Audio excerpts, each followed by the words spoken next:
bây giờ mình mới bày muối à. Này, chọp à xé à quên đi nó cõi lũng ròm từ vậy vậy là vậy mưa cái ngật chân với lên thố ma này tròn một vọt tí đấy ai cho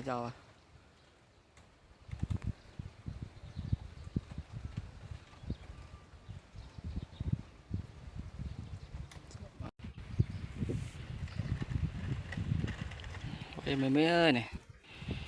dạ cho rồi ơi bạn thoát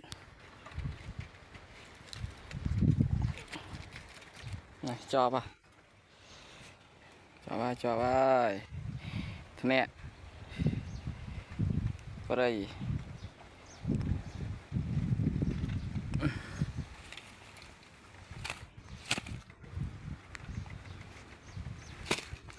ê mày mày lấy thúng mà này cái mặt mát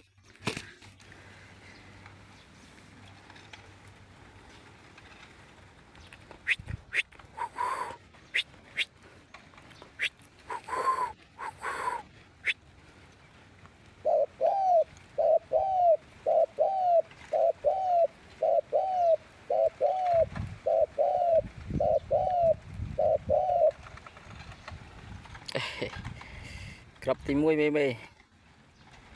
gọi vậy chăm tôi là phép bắn to thì ta